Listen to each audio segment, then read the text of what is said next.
Halo teman-temanku semuanya, apa kabar teman-teman? Semoga teman-teman sehat ya hari ini. Oke teman-teman, kita bahas lagi mengenai timnas Indonesia yang sedang down ya teman-teman.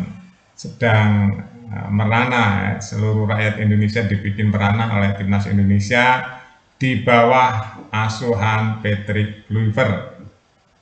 Ini sudah saya perkirakan ya. Pertama memang dia baru mengenal anak-anak ini baru mengenal beberapa hari saja ya, dan walaupun semua adalah pemain dari Belanda ya, turunan Belanda, tapi kumpulnya kan belum lama, itu yang pertama. Apakah ini menjadi alasan Indonesia diajar 5-1? Ya di bola bisa-bisa saja ya, tapi saya mau menyoroti tentang Clifford jejaknya yang di Kurakau ya teman-teman, pernah dikalahkan Bahrain 4-0. Jadi parah sekali ya, Indonesia bisa menahan imbang Bahrain di tangan Sintayong di kandang Bahrain. Tapi Patrick Kluivert waktu sedang pegang Curacao dikalahkan Bahrain 4-0. Ini yang hari ini harus menjadi pelajaran untuk hati-hati bahwa Indonesia bisa nanti bernasib seperti Curacao di tangan Patrick. Karena kalau kita lihat dari permainan di Australia kemarin, sepertinya strateginya nggak terlihat ya. Strategi yang kompleks nggak terlihat. Strateginya mudah dibaca. Jadi strategi timnas Indonesia waktu main di Australia kemarin mudah sekali dibaca cara gerakannya, permainannya ya. Jadi kalau terus-terusan begitu sulit ya teman-teman Indonesia untuk menjadi sesuatu yang menakutkan, itu sulit karena nggak ada kejutan-kejutan yang bisa membuat Indonesia itu tampil beda. Buktinya setelah kelas 1 nggak lama kalah 2, ya kalah 3 di babak pertama.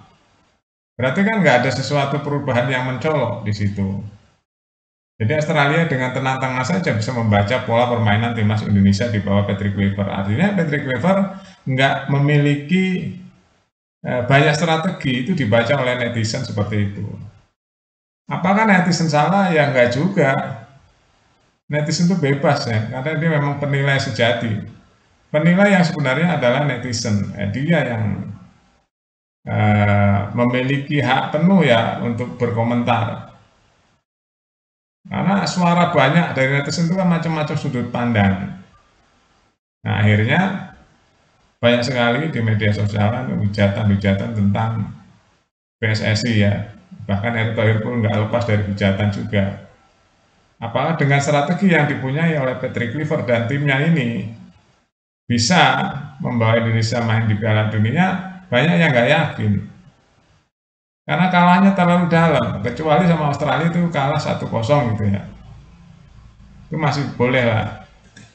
Ini kalahnya 5-1 teman-teman. Jadi dari situ bisa dilihat bahwa setelah kekalahan 1-0 dari penalti itu nggak ada yang namanya bangkit-bangkit, itu nggak ada. Malah bertambah terus kalah sampai 5. Ya ini yang membahayakan timnas Indonesia di bawah Patrick Kluivert. Kalau Sintayong ya, dulu-dulu bisa kalah ya, dulu memang materinya belum sebagus hari ini. Dulu Sintayong teman-teman ya, materinya kan belum sebagus hari ini. Itu pun Sintayong bisa membawa kejutan-kejutan, bisa membawa timnas Indonesia ke tingkat Asia semuanya, segala umur. Dan baru kali di tangan Sintayong, timnas Indonesia segala umur masuk ke Piala Asia. Ya, ini yang membedakan Sintayong dengan yang lain. Jadi di tangan Sintayong, timnas Indonesia, U23, U20, U17, semua bisa masuk ke Piala Asia. Padahal dulu-dulu mimpi ya, sulit sekali masuk Piala Asia. Dicegat dulu oleh Asia Tenggara, sulit sekali Indonesia keluar dari cengkeraman Vietnam dan Thailand sebelum dipegang oleh Sintayong. Kali ini Indonesia akan menghadapi Bahrain, tanggal 25 ini tanggal 23, 2 hari lagi. Dengan kekalahan 5-1 dari Australia itu mukul mental pemain, bahkan Messi langsung pulang tuh, cedera. Ya, Silger langsung pulang tuh, cedera teman-teman. Nggak main lagi, dia langsung pulang ke klubnya. Nah pertanyaannya, strategi apa yang akan dipakai oleh Patrick Kluivert untuk melawan Bahrain yang kemarin Jepang aja kesulitan untuk memasukkan 2 gol ke gawang Bahrain ya. Menit terakhir aja Jepang itu merubah strategi sehingga gawang Bahrain dengan sudut-sudut sempit bisa dimanfaatkan oleh pemain yang dari Jepang ya, yang memang Jepang itu sangat presisi sekali main bolanya, lengket sekali bola. Dia sikat habis dan dia langsung lolos ke Piala Dunia. Beda dengan Indonesia yang megap-megap. Ini bedanya teman-teman ya, pemain Jepang itu sangat presisi sekali, bahkan sulit mengalahkan Bahrain di kandangnya, walaupun akhirnya menang 2-0. Jadi Indonesia harus hati-hati teman-teman ya melawan Bahrain kalau nggak mau kecolongan lagi di kandang sendiri. Dan rakyat akan marah sekali nih teman-teman kalau sampai Indonesia kalah sama Bahrain di kandang sendiri.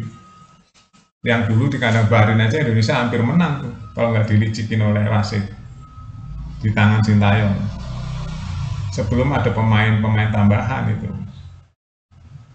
Ya, jadi ini tantangan besar buat Patrick dan timnya ya, bagaimana melawan Bahrain yang sekarang sedang on fire dia. Dia setelah kalah dari Jepang, dia wajib menang melawan Indonesia kalau ingin lolos. Wajib menang ya di kandang Indonesia yang Indonesia juga habis dihajar oleh Australia 5-1. Ini teman-teman ya yang saya bilang banyak faktor yang menyebabkan Indonesia kalah kemarin di tangan Australia. Yang pasti faktor pertama karena menyerang total, belakang kosong. Itu dimanfaatkan oleh serangan balik oleh Australia. Yang pertama, yang kedua, yaitu tadi, gol penaltinya nggak masuk. Jadi Nathan itu kesalahan besar tuh, kenapa nggak ada ancaman yang luar biasa, bisa menarik pemain di dalam gawang, ya, di dalam garis penalti. Itu kan kesalahan, ya, kecerobohan. Seharusnya nggak perlu lah menarik, menjatuhkan lawan di kotak penalti, nggak perlu itu seperti itu. Kecuali bola itu benar-benar 99% masuk kalau nggak ditarik ya. Gamblingnya di penalti. Ini enggak. Dan pemain nggak membahayakan itu kemarin. Kenapa harus ditarik satu? Akhirnya kena hukuman penalti. Ya itu nggak boleh terjadi lagi melakukan kesalahan di lingkaran garis penalti, nggak boleh lagi seharusnya. Ya ini pelajaran ya teman-teman, pelajaran demi pelajaran. Tapi kalau begitu terus ya bisa gagal Indonesia masuk ke Piala Dunia. Padahal sudah di depan pintu lagi.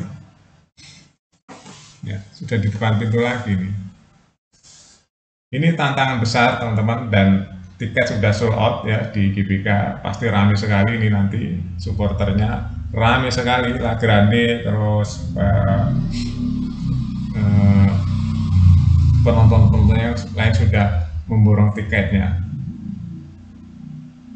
Ini tantangan ya, bahkan Jepang tuh pro Indonesia kan, dia ingin Indonesia masuk Piala Dunia, dia mengingatkan bahwa Bahrain yang sekarang lebih bagus dari Bahrain yang saat dilawan Indonesia di kandangnya. Sekarang Bahrain lebih matang organisasinya. Itu diceritakan oleh pelatih Jepang supaya Indonesia tuh hati-hati loh lawan Bahrain.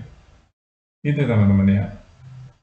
Ya semoga ya Patrick Kluivert dan Pastor dan timnya bisa benar-benar menjaga Bahrain dengan ketat ya. Targetnya menang, wajib menang teman-teman. Dan harus taruhnya mati-matian saat seperti kita waktu mengalahkan Arab Saudi. Ya, itu Marcelino bisa mencetak 2 gol clean sheet. 2-0 ke Indonesia. Itu yang membuat Indonesia sampai hari ini bisa bertahan. Terima kasih teman-teman ya. Indonesia harus benar-benar fokus melawan Bahrain dan wajib menang.